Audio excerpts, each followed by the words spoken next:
तो आज हम बात करेंगे कि सर्जरी के पहले डूज एंड डोंट्स क्या होते हैं। एक बार आपने डॉक्टर को दिखा दिया, पता चल गया कि सर्जरी करने की ज़रूरत है, तो उसके बाद हमें क्या क्या फॉलो करना है, क्या इंस्ट्रक्शंस होते हैं।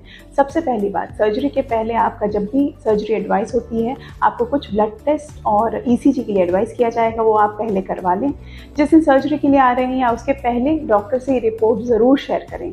सर्जरी जैसे ही आपकी फिक्स होती है, कुछ एंटीबायोटिक और एंटी इन्फ्लेमेटरी ड्रॉप्स आपको शुरू किए जाते हैं, वो आपको 2 या 3 दिन पहले शुरू करना होता है। सर्जरी वाले दिन भी जब आप आ रहे हैं, सुबह वो डाल के आएँ।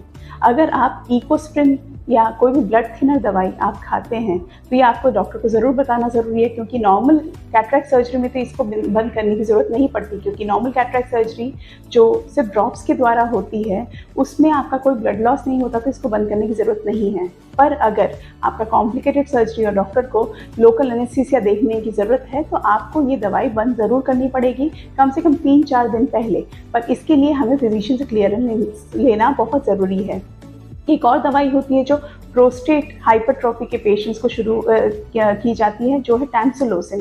टैमसुलोसिन अगर आप लेते हैं तो आपको डॉक्टर को बताना इसलिए ज़रूरी है, क्योंकि अगर आप ये दवाई लेते हैं तो सर्जरी के वक्त थोड़ी तकलीफ आ सकती है, जिसके लिए डॉक्टर को पहले से प्रिपेयर्ड रहना पड़ेगा। सो ये आपकी दवाइयों के बारे में है। अब हमें ये ध्यान रखना है कि सर्जरी से 1 दिन पहले आप हेड बाथ और फेस वॉश अच्छे से कर लें, क्योंकि सर्जरी के 1 हफ्ते बाद तक आपको हेड बाथ अलाउड नहीं रहेगा। तो मेक श्योर कि सर्जरी से 1 दिन पहले आप बिल्कुल हेड बाथ करके आएँ।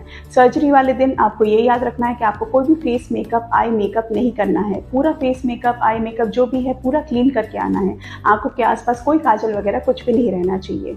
सर्जरी के दिन जब आप आ रहे हैं, आपको जो प्री ऑपरेटिव मेडिकेशन दी गई है वो आपको डाल के आनी है।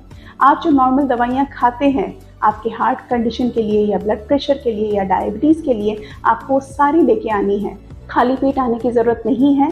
आपको ये याद रखना है कि आपको एक नॉर्मल ब्रेकफास्ट करके आना है, क्योंकि ब्लड शुगर लेवल लो नहीं होना चाहिए सर्जरी के वक्त। तो ये सारी चीज़ें आपको ध्यान रखनी होती हैं।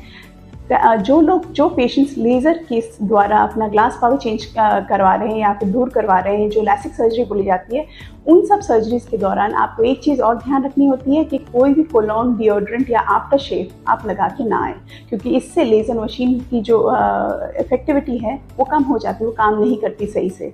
इसलिए अगर लेज़र सर्जरी करवा रहे हैं तो उस दिन कोई भी सेंटेड चीज़ लगा के आना नहीं होता है। सर्जरी के बाद आपको आँखों में हाथ वगैरह नहीं लगाना होता है। So that's it. होपफुली कि आपकी सर्जरी जब की हो, उसके पहले आप ये सारा कुछ फॉलो करके and you get the best of the results.